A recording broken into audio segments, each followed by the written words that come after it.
You want to move where?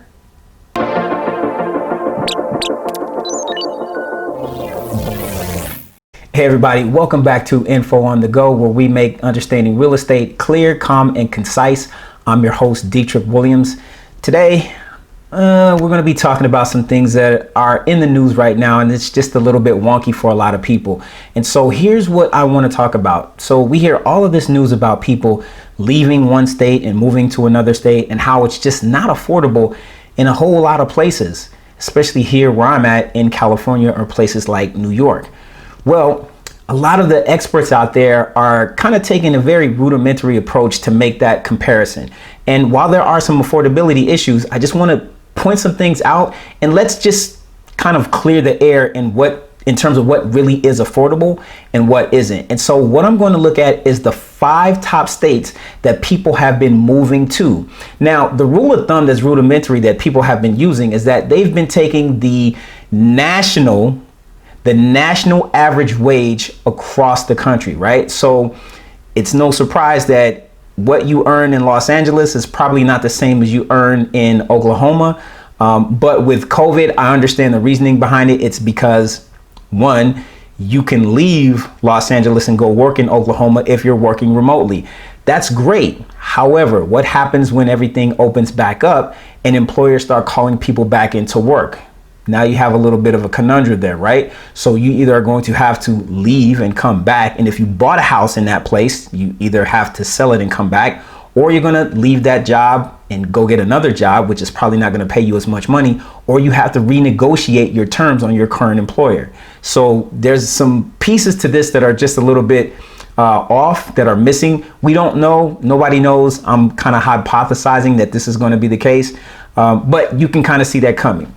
So what I want to do is not take the national average wage across the entire United States. I'm going to look at the mean annual wage across those 5 specific states, and then let's see what you can afford in terms of purchasing a home in those areas. So here we go. This is what we're going to do. We're going to go to the U.S. Bureau of Labor Statistics, and we're going to pull that up right here. Okay, now, so we're at the U.S. Bureau of Labor Statistics. We're going to go to wage data and area and occupation.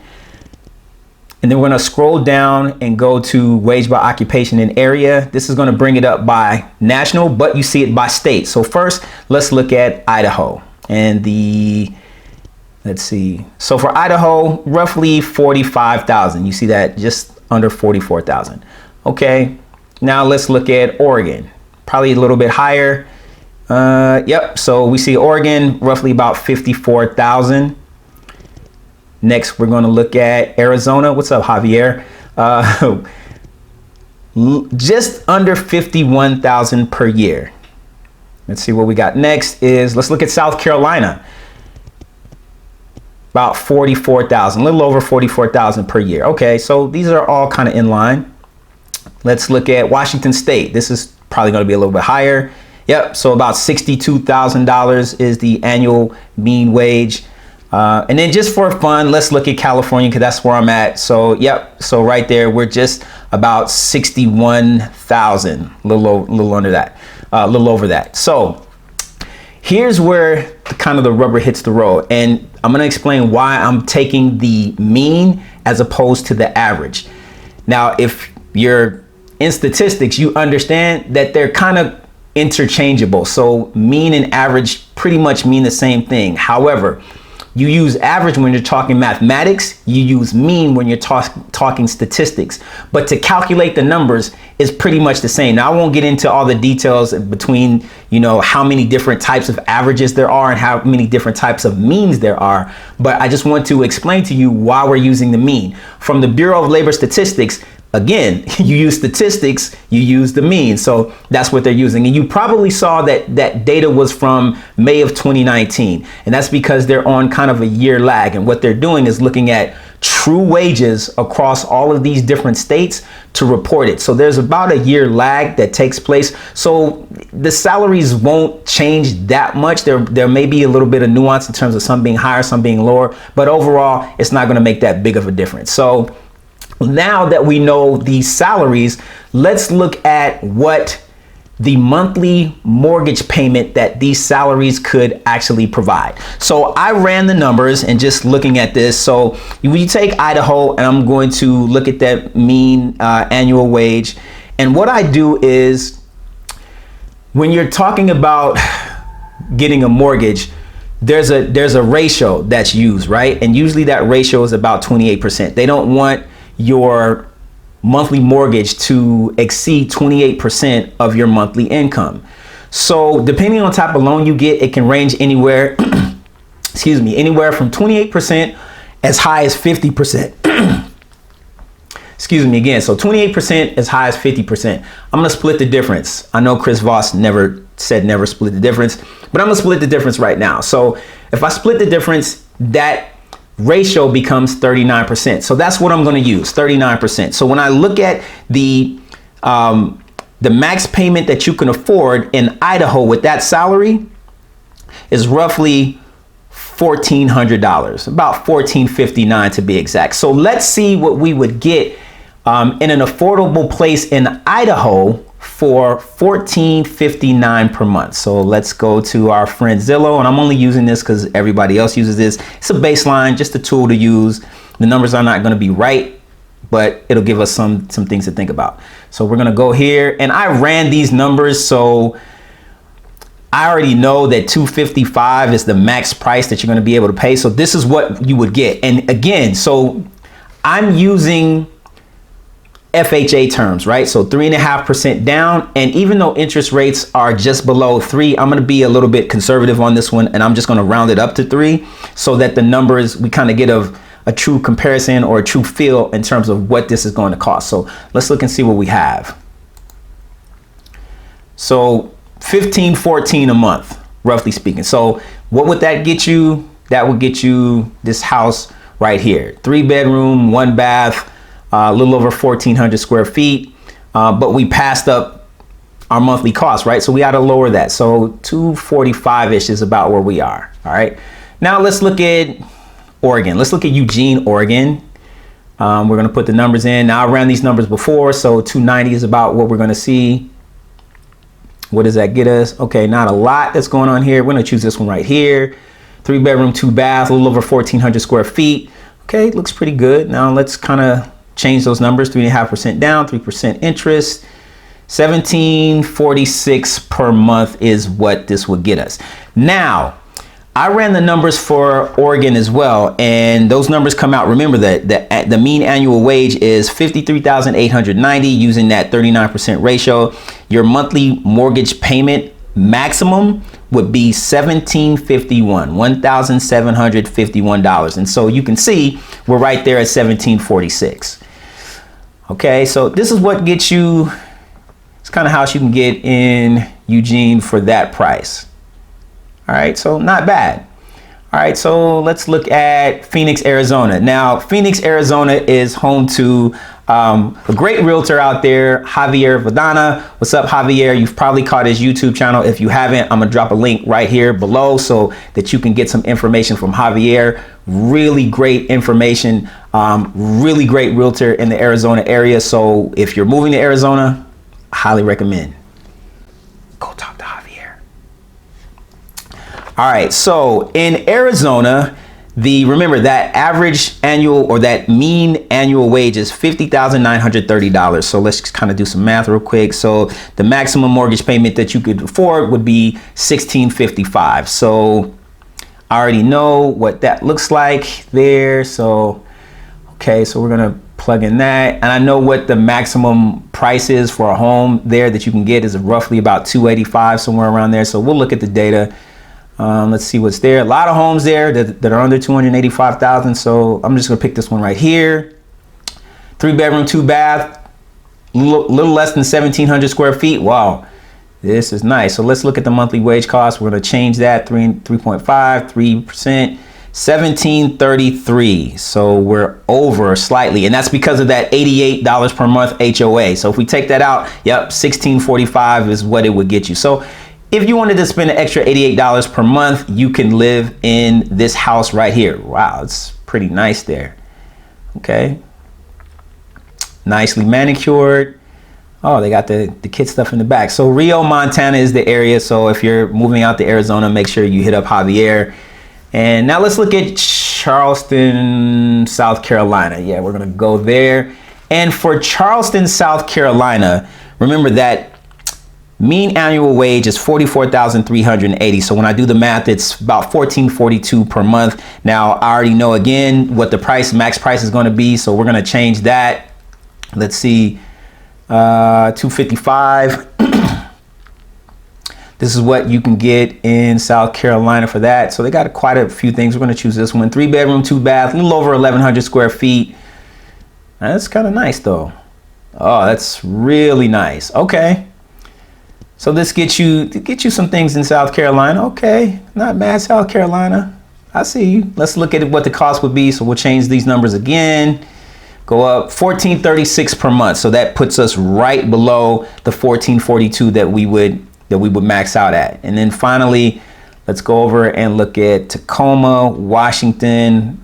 So I know these prices as well. So 333 is roughly kind of where it's at. So, all right, a couple things out there. Let's see what we got. We're going to choose this one. 2-bedroom, 2-bath, a little over 1,100 square feet.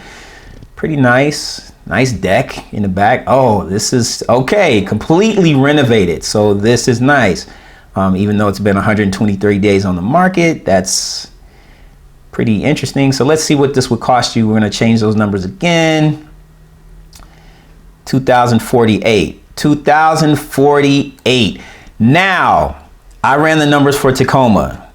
For their mean annual wage at $62,020, you would have to maximum spend $2,616. So we're over budget by a couple dollars, but we'll let that slide because it's not that much. So we'll let that slide and just kind of see what we have here. So this is pretty good. All right, so we see what it costs to live in these places. Now let's look at Los Angeles, and I know what this is going to be. So yes, you're not going to get a lot for $340, but there are some things that you can get. Single families, not a lot. Condos and townhomes, especially condos, you'll find a lot of those in Los Angeles. So let's look at this home right here. Okay, $309,000. Okay, not too bad. Small house, 2-bedroom, 1-bath, only 544 square feet, so not a lot of room. But let's look at what it would cost you for Los Angeles. Now we're going to run through these again. I'll change the numbers, and $1,812 is what it would be per month. That's the estimated monthly cost. And when I ran the numbers for LA or for California, then the max mortgage you would pay for that debt ratio is $1,992. So we're under the value for 309, but roughly around 333, 335 is where we would be about in order to purchase a home, keeping us under that limit. So, all right. So we'll take a look at this one at 335. Ooh, okay.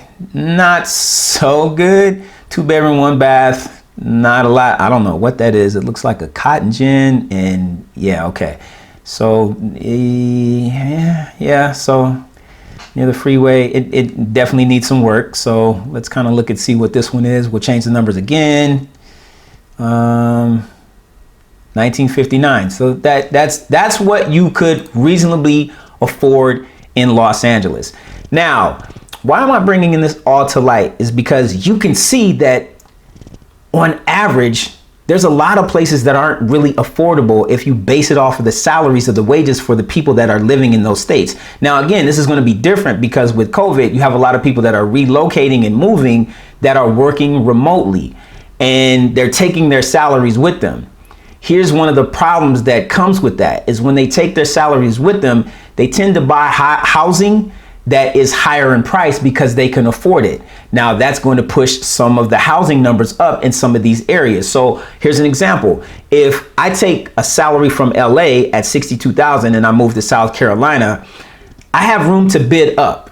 So now when there's bidding wars, I can go pretty high, and I might be able to waive some of the contingencies, like the appraisal contingency. So if I waive the appraisal contingency and I buy a house that's listed at 255, but let's say I pay 305 because I really like the house, that 305 now sets the benchmark for the area.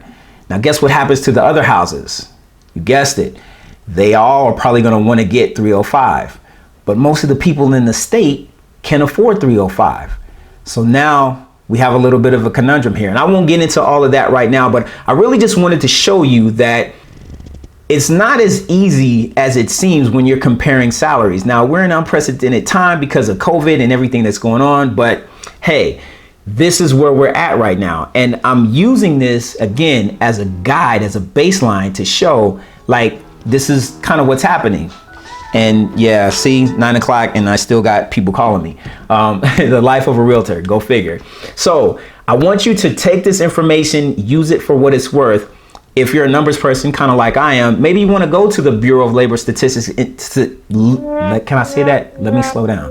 The Bureau of Labor Statistics, and look to see what those wages are for the state that you're thinking about moving to. That'll give you some information in terms of how to arm yourself and what you're going to make, what you can spend, your cost of living, the whole 9 yards. So again, I just want you to use this information for what it's worth, but I wanted you to see that even in some of those places, what you think is affordable for people who are relocating, but maybe not as affordable for people who are already there. And so that's where there's a little bit of a misnomer there when we talk about affordability. So yes, I can take a salary from Washington and move to someplace like Oklahoma and live like a king. Well, if I'm already in Oklahoma, I don't have that salary. So chances are I can't live like a king. I can only afford what I can afford. And as more people come into the states that are relocating from the city to the suburbs, it makes affordability a really big issue. So I hope you found this information useful. Please make sure you subscribe to the YouTube channel, ring that bell so you're notified when I drop future editions of Info on the Go to YouTube. I want to thank you guys for watching. And as always, I will see you next time.